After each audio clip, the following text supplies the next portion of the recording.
جو ایک درخواست ہے سی ایم فائل کی گئی ہے اسلام آباد ہائی کورٹ میں، جس میں موقف یہ اختیار کیا گیا ہے کہ آصف زرداری بیمار ہیں اور آصف زرداری عدالت میں پیش نہیں ہو سکتے، تو اس لیے آصف زرداری کو حاضری سے استثناء دی جائے۔ ہمیشہ جب ملزم حاضر نہ ہو تو عبوری ضمانت یا جو انٹرم بیل ہوتی ہے اس میں کبھی بھی جو کارروائی آگے نہیں چلتی یا عدالت اس میں فیصلہ نہیں سناتی۔ اس کی وجہ یہ ہے کہ ادھر بیل خارج ہوگی، ادھر ہی نیب حکام ان کو گرفتار کر لیں گے، اور نیب حکام پچھلی 2 تاریخوں سے تیار ہو کر آتے ہیں آصف زرداری کو گرفتار کرنے کے لیے، اور کل بھی آصف زرداری نے گرفتار ہونا تھا۔ انہوں نے یہ درخواست فائل کر دی ہے اور اس میں انہوں نے 7 میڈیکل رپورٹس لگائی ہیں۔ میڈیکل رپورٹس اس لیے لگائی گئی ہیں کہ دیکھیں ان کے لیے کوئی مسئلہ نہیں ہے، یہ کل عدالت میں پیش ہوتے اور پیش ہو کے جج صاحب کو یا جو آنریبل بینچ ہے ان سے یہ کہتے کہ آصف زرداری بیمار ہیں، وہ آج پیش نہیں ہو سکتے، تو ہمیں معافی دی جائے، ان کی حاضری سے استثناء دی جائے اور کیس کو اڈجرن کیا جائے۔ یہ کر سکتے تھے، لیکن ایسا کیوں نہیں کیا؟ اس کی وجہ یہ ہے کہ یہ خود کمٹمنٹ دے کر آئے تھے عدالت میں کہ اگلی تاریخ میں ہر حال میں یہ بحث کریں گے اور ملزم کو پیش کروائیں گے، اس لیے انہوں نے ایک دن پہلے ایک الگ سے درخواست فائل کی ہے، اور اس درخواست کے ساتھ جو میڈیکل رپورٹس ہیں وہ ساری کی ساری اٹیچ کی ہیں اور عدالت سے استدعا کی ہے کہ ان کو استثناء دی جائے۔ اب اس کے اوپر جو صبح کارروائی ہوگی، اور کارروائی میں عدالت دیکھیں جو ہائی کورٹس ہوتی ہیں وہ پابند نہیں ہے، وہ چاہیں تو وہیں پہ کل ہی بحث سن کے ان کی ضمانت خارج کر کے نیب حکام کو کہیں کہ وہ کراچی سے اس کو گرفتار کر لیں اور وہ کر لیں گے، یا ہو سکتا ہے کہ عدالت ان کی جو اس استدعا کو منظور کرتے ہوئے ایک اور موقع فراہم کر دے۔ یہ عدالت کے اوپر ڈیپینڈ کرتا ہے، لیکن اس وقت بلاول ہاؤس میں ایک ہنگامہ بپا ہے، کیونکہ جو بختیور زرداری ہے اس کی جو منگنی ہے اس کا ٹائم بھی قریب آ رہا ہے، اس ایونٹ کا ٹائم بھی قریب آ رہا ہے، اور آصف زرداری کو اپنی گرفتاری بھی نظر آ رہی ہے، اور یہ جو بلاول زرداری ہے وہ یہ چاہتے ہیں کہ کسی طریقے سے ہم اس ایونٹ کو جو ہے وہ بہتر طریقے سے جو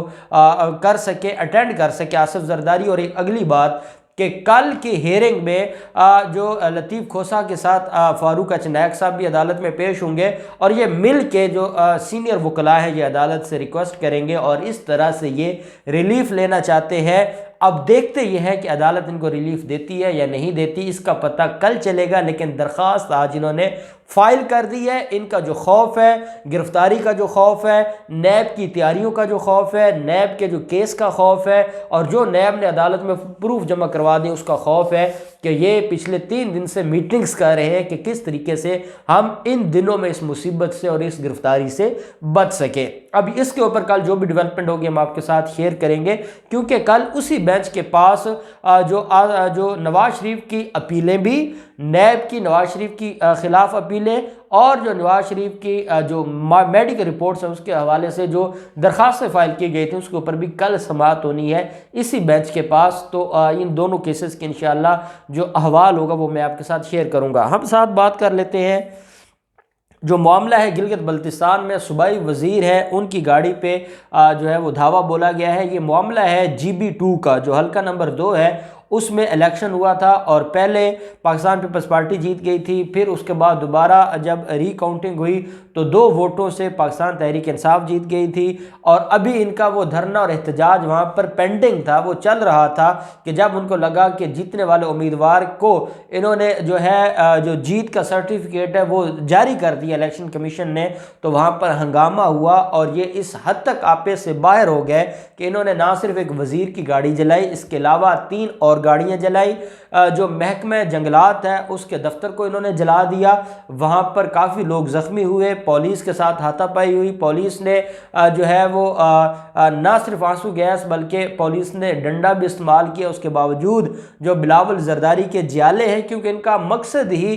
گلگت کے جو حالات ہیں ان کو خراب کرنا ہے اور وہاں پر معاملات کو خراب کرنا ان کا مقصد ہے، اسی مقصد کے پیش نظر انہوں نے وہاں پر ہنگامہ کیا، اور ہنگامہ کرنے کے بعد لاہور سے لے کے کراچی اور پشاور تک جو PDM کی قیادت ہے وہ کھڑی ہو گئی کہ بڑی زیادتی ہو رہی ہے، گلگت بلتستان بلتستان میں ظلم ہوا ہے، گلگت بلتستان میں ہمارے کارکنان کے اوپر حملہ ہوا ہے، ان کو زخمی کیا گیا ہے، آنسو گیس ہے، شیلنگ کی گئی ہے، یہ وہ مذمت نہیں کرتے کہ ایک سرکاری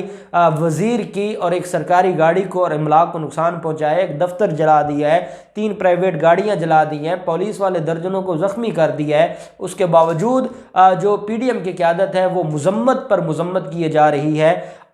اس مذمت کا کیا فائدہ ہوتا ہے یا نہیں ہوتا، کیونکہ پاکستان تحریک انصاف اس وقت تک 10 سیٹیں تو حاصل کر چکی ہے، باقی 7 آزاد امیدواران ہیں جس میں سے 5 پہلے پاکستان تحریک انصاف کا حصہ بن چکے ہیں، تو پاکستان تحریک انصاف نے وہاں پر حکومت تو بنانی ہے۔ اب یہ جو وہاں پر ڈرامہ کیا جا رہا ہے یا جو ہنگامہ کیا جا رہا ہے، اس کے پیچھے کون ہے، کیا مفادات ہیں، یہ تو آنے والے دنوں میں پتہ چلے گا۔ جو بھی ڈیولپمنٹ ہوگی ہم آپ کے ساتھ شیئر کرتے رہیں گے۔ اللہ پاک پاکستان کا حامی و ناصر ہو۔ بہت شکریہ۔ اللہ حافظ۔ پاکستان زندہ باد۔